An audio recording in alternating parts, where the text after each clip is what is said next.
A'udzu billahi minasyaitonir rajim. Bismillahirrahmanirrahim. Assalamualaikum warahmatullahi wabarakatuh. Alhamdulillah, assalatu wassalamu ala Rasulillah wa ala alihi wa sahbihi wa mawalah, amma ba'dah. Allahumma ighfir li wa li walidina wa li masyayikhina wa li jami'il muslimin wal muslimat. Amin. Amma ba'd, teman-teman santri Pondok Pesantren Darut Taqwa rahimani wa rahimakumullah. Alhamdulillah, kita masuki sesi kedua dari kajian online pembelajaran Ma'asya Ta'aruf ini.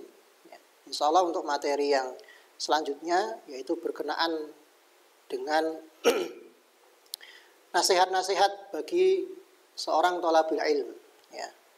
Di sini insya Allah akan kita bahas bersama. Kami ambilkan dari Nadhom Alala, Jadi kitab yang kecil, sangat kecil ini yang sudah diterima, Jadi kemarin sudah saya sampaikan di PDF-nya melalui grup, dan kami harap juga ini dicetak print out-nya sehingga ketika nanti dibahas, jadi teman-teman santri lebih nyaman, lebih enak.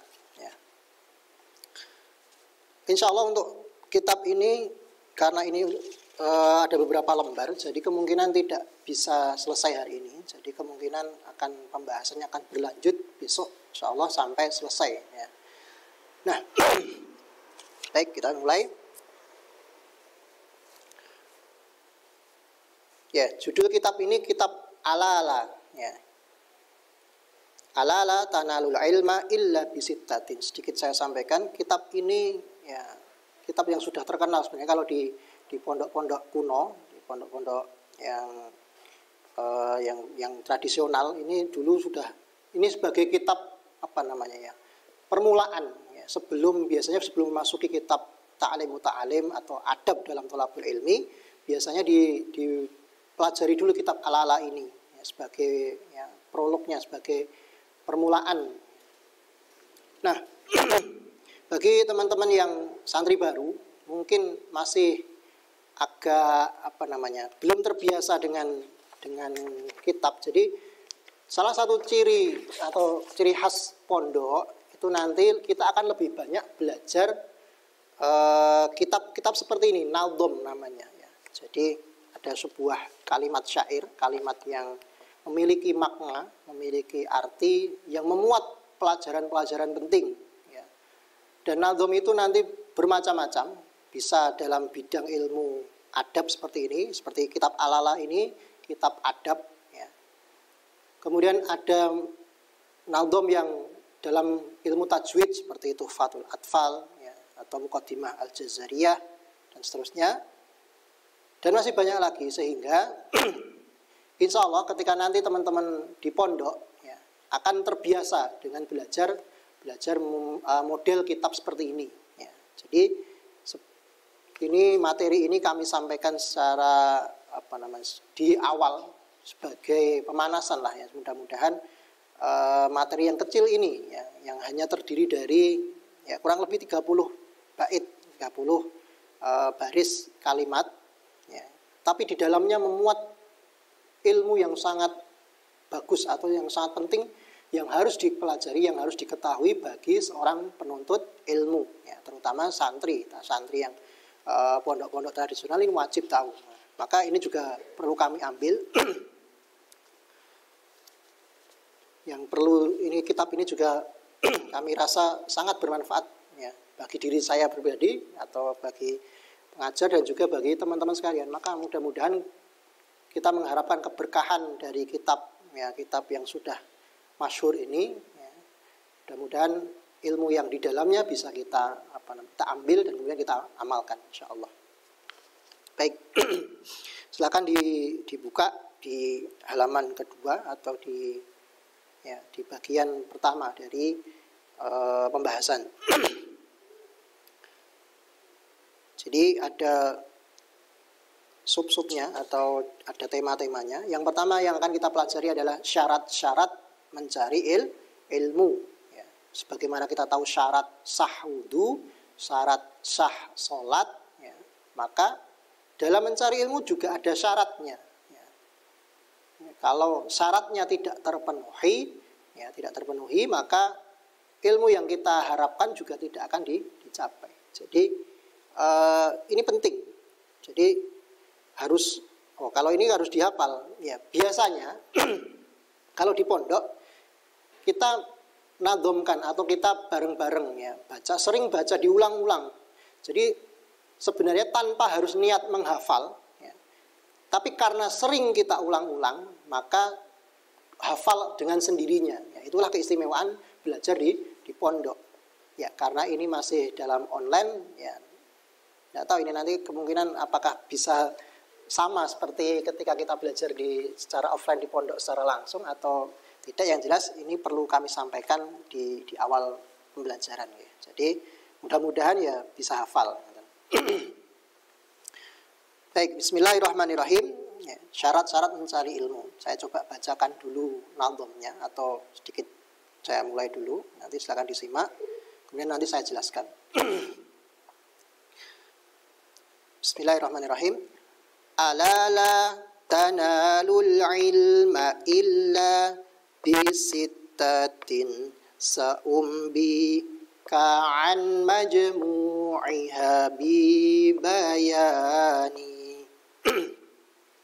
Zukain wa hirsin wa istibarin wa bulghatin wa irsyadi ustadin wa tuli zamanin. Ya, 2 bait dulu yang kami bacakan ya, supaya bisa lebih mendalam dulu pembahasannya. Alala ya.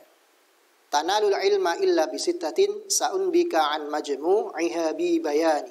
Ya, alala. Ketahuilah atau bisa terjemahkan dengan ingatlah. Ya. Wahai thalabul ilmi, kita sedang diajak komunikasi dengan penulis kitab ini. Ketahuilah wahai penuntut ilmu, ya, thalibil ilmi, la tanalu, kamu tidak akan mendapatkan ya, al-ilma, tidak akan mendapatkan ilmu, illa, kecuali bisittatin, kamu ya, mempunyai 6 syarat, 6 perkara. Ya. Jadi penulis di sini menyebutkan ada 6 syarat, 6 hal yang harus kita miliki kalau kita pengen ilmu. Nah, sebelumnya kita coba bayangan dulu. Jadi niat kita mencari ilmu tadi sudah kita bahas bersama di sesi pertama. Ya, kita bayangkan tujuan kita atau cita-cita kita nanti, kita punya ilmu ya, sehingga menjadi seorang yang bermanfaat bagi orang banyak. Ya, bayangan kita pengen jadi seorang ulama ya. Entah itu berapa lamanya, yang jelas kita membayangkan tujuan kita ke depan adalah menjadi orang yang ahli ilmu. Maka bagaimana caranya agar kita mampu ya mencapai tujuan kita itu? Kalau kita bayangkan, kalau kita gambarkan, berikan contoh, ada seorang anak cita-citanya pengen jadi pemain sepak bola misalnya, pemain sepak bola yang profesional. Maka dia akan membayangkan, saya harus latihan, saya harus ya mempersiapkan diri dan seterusnya. Ada seorang yang pengen, misalnya cita-citanya pengen jadi dokter, ya, pasti dia akan membayangkan, saya harus apa yang harus saya kerjakan, yang harus saya miliki apa. Ya, maka begitu pula cita untuk menjadikan seorang yang ahli ilmu atau seorang ulama, ya, maka apa yang harus kita siapkan juga. Ya. Maka penulis menyebutkan ada 6 hal yang harus dimiliki, ya, yang harus diusahakan, harus ada dalam diri kita. Sa'unbika, akan aku jelaskan atau akan aku sebutkan an majmu'iha, ya, sebutkan bibayani, penjelasannya berikut ini. Jadi ini bait pertama itu penulis menyebutkan 6 hal dulu. Ya. Apa itu? Nah, di baris yang kedua. Dzukain wa hirsin wastibarin wa bulgotin. Nah, ini kalau teman-teman yang sudah belajar di SDIT, telah belajar bahasa Arab, ada ada wa. Nah, itu biasanya tentang dan gitu ya. Tapi kalau yang belum pernah belajar bahasa Arab, mungkin ya masih bingung, ya enggak apa-apa. Yang jelas disimak saja, nanti insya Allah ketika sudah masuk pembelajaran inti atau belajar di pondok, kita akan belajar bahasa Arab insya Allah. Nah, saya sebutkan, saya ulangi, dzukain, ini syarat yang pertama. Apa itu dzukain? Yaitu kecerdasan. Ya, kecerdasan ini jangan dibayangkan, saya harus cerdas, IQ-nya 200 atau IQ-nya sekian misalnya. Saya harus juara 1, tidak harus begitu. Cerdas yang di sini, yang dimaksudkan adalah kemampuan akal sehat. Ya. Maksudnya bagaimana? Ya, modal kita ini sehat. Bisa berpikir, bisa ya membedakan mana yang baik, mana yang betul, mana yang salah, bisa membedakan haram dan halal, itu sudah termasuk modal, yaitu kecerdasan. Nah, karena kecerdasan manusia itu ya relatif. Kecerdasan yang kami maksud itu kecerdasan dalam hal kemampuan, ya, kemampuan namanya kognitif ya. Terkadang ada seorang anak ya yang punya kecerdasan mungkin matematika ya. Tapi juga ada anak yang dia tidak pintar matematika, tapi lebih pintar dalam hal seni ya. Atau lebih pintar lagi dalam hal suara atau kemampuan-kemampuan yang lain. Jadi kecerdasan di sini tidak harus melulu pada kecerdasan IQ, enggak. Jadi kecerdasan di sini relatif. Ya, Allah Subhanahu Wa Taala memberikan fitrah kepada kita, masing-masing anak itu punya ya, tipe kecerdasan masing-masing. Jadi insya Allah semua santri ya ketika teman-teman sudah melewati TK, SD sampai hari ini sudah masuk ke SMP, tingkat SMP pesantren, maka insya Allah itu sudah merupakan model kecerdasan. Ya. Tinggal dicari nanti tipenya, ya, tipe kecerdasannya itu di mana. Jadi insya Allah itu yang pertama. Jadi jangan khawatir, saya tidak cerdas, saya ranking terakhir. Ya, jangan jadi alasan, berarti saya tidak cerdas. Enggak.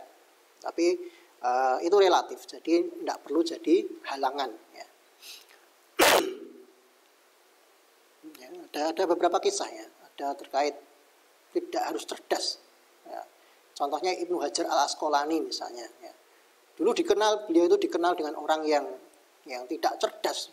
Ketika mendengarkan pelajaran itu tidak pinter, bahkan sampai putus asa. Ya, sampai akhirnya dia melihat suatu hikmah, ya, ada batu yang ditetesi air sampai akhirnya batu itu bisa bolong, bisa berlubang. Nah dari situ ternyata ya tidak harus kecerdasan itu tidak jadi modal. Yang penting kegigihan ya. Jadi ada modalnya nanti, ada kegigihan. Jadi ya kalau merasa bahwa saya nggak cerdas, jadi jangan jadi alasan saya nggak pinter, enggak, jangan.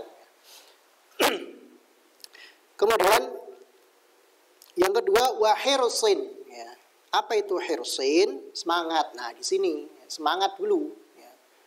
Jadi teman-teman itu kalau belajar sesuatu, ya semangat dulu. Kita bayangkan ketika teman-teman belajar naik sepeda, ya, naik sepeda waktu kecil dulu. Ya. Teman-teman apakah langsung bisa naik sepeda dengan lancar? Kan enggak, pasti beberapa kali jatuh. Ya. Tapi kan tetap semangat, ya. Artinya tetap mencoba lagi, coba lagi. Jadi tetap semangat. Dan modal semangat itulah ya, yang harus kita bawa. Ya. Sebagaimana teman-teman ketika semangat bisa naik sepeda, ya, dari tidak bisa sampai bisa dengan semangat, maka juga sama ketika nanti teman-teman belajar ilmu agama juga sama, harus tetap semangat. Terkadang saya tidak paham dengan penjelasan ini, terkadang ya satu hari dijelaskan sama guru sama ustadz tidak paham, maka tetap semangat dulu. Ya, bisa jadi hari ini tidak paham, bisa jadi besok paham. Atau bisa jadi minggu depan paham. Atau bahkan bisa jadi 1 bulan baru paham. Jadi tidak harus wah saya tidak semangat ini, tidak, tapi tetap semangat saja. Jadi model yang kedua adalah semangat. Karena dengan semangat ini nanti teman-teman bisa mengalahkan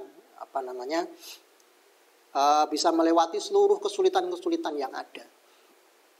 Ya, terkadang kehidupan di pondok itu nanti ya tidak semenyenangkan di rumah. Kalau di rumah bisa santai-santai, bisa nonton TV, bisa lain sebagainya.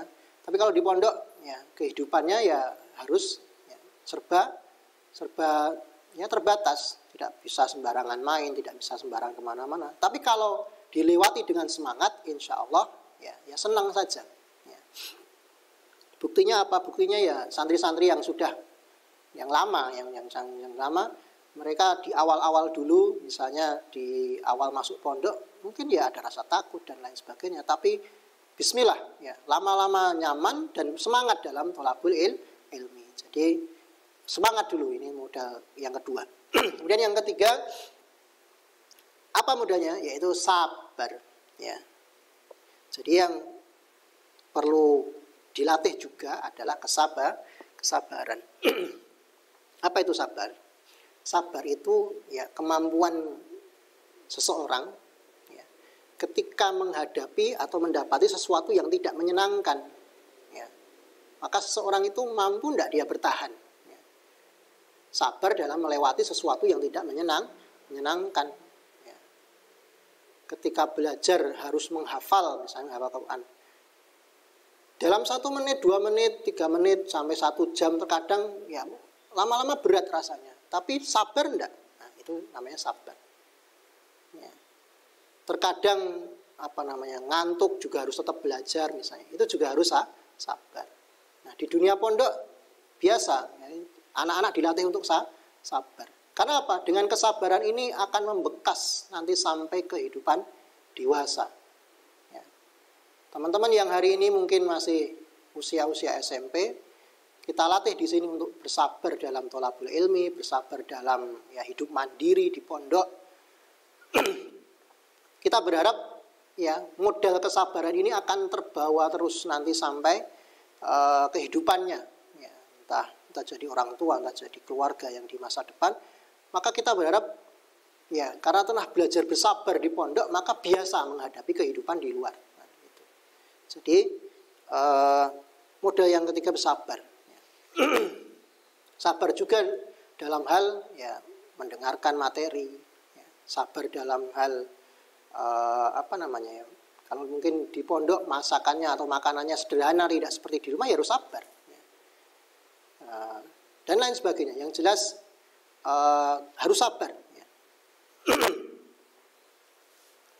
Sebagaimana Allah sampaikan di dalam Al-Quran, innallaha ma'as sabirin. Sesungguhnya Allah ya menemani atau akan bersama, ya, membersamai orang-orang yang mampu bersabar. Ya.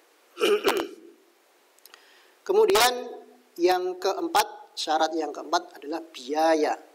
Ya, jadi biaya di sini ya bisa dimaknai dengan biaya materi. Ya. Teman-teman dalam belajar itu juga memang harus butuh biaya. Teman-teman makan saja juga butuh biaya. Ya. Sekolah ya butuh biaya. Biaya untuk beli bukunya, entah itu biaya beli fasilitasnya atau mungkin beli biaya apa ya. Yang jelas biaya yang berkaitan dengan thalabul ilmi. Ya. Para ulama dulu ya, banyak yang mengorbankan hartanya demi thalabul ilmi. Ya. Bahkan dikisahkan Imam Syafi'i itu ya sebenarnya yatim piatu. Akan tapi orang tuanya atau ibunya semangat ya membiayai, mencarikan biaya untuk thalabul ilmi. Ya. Bahkan ada ulama yang sampai rumahnya dijual ya, demi thalabul ilmi. Ya. Dan ketika kita mengeluarkan biaya, termasuk teman-teman yang hari ini online, misalnya membeli kuota, ya, mempersiapkan peralatan untuk kegiatan online ini juga termasuk biaya. Jadi tidak mungkin kita itu terlepas dari yang namanya biaya. Dan yakinlah ya, setiap biaya yang kita keluarkan dalam thalabul ilmi ini semuanya terhitung atau dihitung oleh Allah Subhanahu wa taala. Allah tidak akan menzolimi ya. Jadi kita yakin saja bahwa Allah akan mengganti ya dengan yang lebih baik insya Allah. Kemudian yang kelima ya. Ulangi, dukain wa hirsin wa istibarin wa bulghatin itu biaya, wa irsyadi ustadin. Nah, ini yaitu petunjuk ustadz atau petunjuk guru. Apa itu? Seorang yang belajar ilmu itu pasti butuh yang namanya guru. Kalau misalnya belajar sepak bola butuh yang namanya pelatih. Ya. Kalau di sekolah ada guru. Gitu. Jadi sama belajar agama juga membutuhkan guru. Ya. Bisa enggak belajar membaca sendiri? Ya bisa. Ya. Akan tetapi ya, hasilnya akan jauh berbeda dengan orang yang berguru. Kenapa? Karena seorang guru ya, dia mempunyai pengalaman, mempunyai ya, yang bisa menunjukkan ya, bagi muridnya ya, apa yang pernah kamu lewati juga sudah pernah aku lewati. Dulu saya tidak ngerti, sampai sekarang saya ngerti. Ya, kamu juga sama. Kamu ya sebagai santri misalnya sekarang tidak tahu, maka perlu saya bimbing supaya kamu nanti juga dapat ilmu sehingga menjadi tahu. Ya. Jadi petunjuk ustadz, ya, seorang guru yang bisa menunjukkan ya, jalannya nanti yang kamu harus pelajari pertama di kelas 1 misalnya buku ini, kelas 2 buku ini misalnya seperti itu. Jadi petunjuk seorang guru. Ya. Barang siapa yang ya, belajar ilmu tanpa guru, ya, maka disebutkan gurunya adalah setan. Naudzubillah min dzalik. Maka petunjuk seorang ustadz ini sangat penting sekali. Ya. Terlebih lagi ini belajar Al-Quran. Ya. Misalnya nanti teman-teman mulai belajar menghafal Quran atau belajar tahsin, ya, maka ya syaratnya harus dari guru. Karena tidak mungkin seorang belajar ngaji, belajar Al-Quran, dia otodidak. Akhirnya apa? Dia tidak tahu mana yang bacaan yang betul atau bacaan yang salah. Ya. Tapi beda dengan ada guru. Ya. Guru bisa menyimak. Ini salah, ini panjangnya salah, ini panjangnya, ya, ini pendeknya salah, misalnya seperti itu. Jadi dengan adanya guru, ya, bisa membetulkan, bisa ya, memberi penjelasan. Jadi penting. Ya. Kemudian yang terakhir syaratnya adalah waktunya lama. Wa tuli zamani. Apa itu tuli zaman? Nah, ini syarat yang ke-6 ini syarat yang yang agak berat. Ya, maksudnya bagaimana beratnya? Karena butuh waktu yang lama. Ya. Tidak hanya sehari 2 hari, apalagi ini kita kuliah online hanya sekitar 30 menit. Ya, tidak mungkin. Jadi butuh proses yang lama. Ya. Seorang ya misalnya seorang ketika kita di zaman hari ini yang ya kebanyakan orang pengennya butuh instan, ya, butuh yang cepat, pengen belajar Al-Quran 1 jam bisa, pengen menghafal Al-Quran dalam waktu ya 1 hari misalnya bisa, atau dalam waktu 1 jam bisa hafal Quran misalnya. Ya. Banyak sekali hari ini yang bertebaran di mana-mana yang memberikan informasi bahwa menghafal cepat ya, atau belajar Al-Quran cepat ya. Tapi di sini penulis menyebutkan butuh waktu yang lama, karena memang beda. Seorang yang belajar instan ya, dibandingkan dengan belajar yang lama itu beda ya. Untuk menjadi seorang yang misalnya main sepak bola profesional ya, itu dibutuhkan waktu yang lama. Dari sejak kecil sudah rajin main bola, terus tumbuh setiap hari bermain bola, ya, sampai akhirnya jadi pemain sepak bola profesional.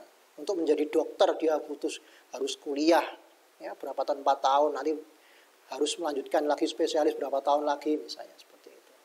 Jadi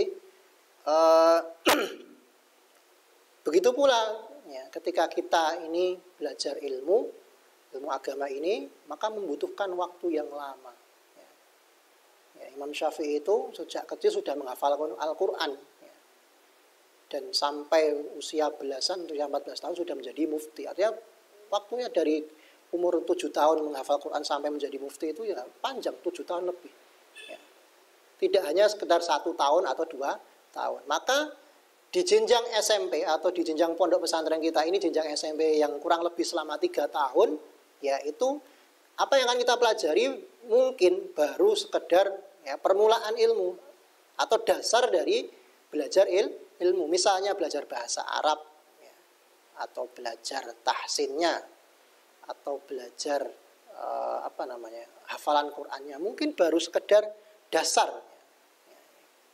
Membutuhkan jenjang yang selanjutnya, belajar yang lebih tinggi lagi. Maka kita mendapati kitab-kitab para ulama itu berjenjang-jenjang. Ada yang kitab yang kecil seperti yang kita pelajari hari ini, kitab Al-Ala. Nanti yang lebih tinggi ada kitab Ta'alim Muta'alim. Yang lebih tinggi lagi misalnya ada kitab At-Tibyan fi Adabi Hamalatil Quran dan seterusnya. Begitu pula misalnya ada ilmu tahsin, ada yang belajar ilmu tahsin Al-Fatihah, yaitu ada matan yang ringkas yang 19 bait, yaitu matan Muwadduhah.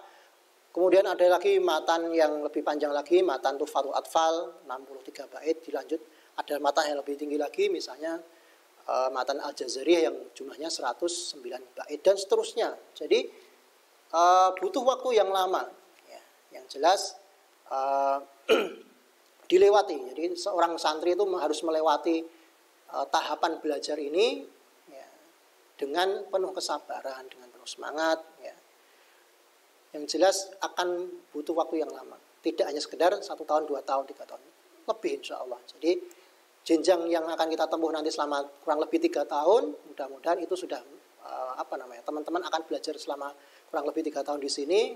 Itu sudah mencukupi sebagai dasar atau belajar sebagai thalabul ilmi. Yang nanti kemungkinan besar teman-teman akan lanjut ke jenjang selanjutnya. Jenjang kuliah aliyah dan selanjutnya. Taib. Saya ulangi lagi, jadi 6 syarat mencari ilmu ini mudah-mudahan bisa menjadi bekal dan teman-teman kalau bisa dihafalkan silakan dihafalkan. Ya. Saya ulangi, saya bacakan nadhomnya. Ala la tanalul ilma illa bisittatin sa'umbika an majmu'iha bibayanin Zukain wa hirsin wa istibarin wa bulghatin wa irsyadi ustadin wa tuli zamanin. Mungkin ini dulu yang dapat, kurang lebihnya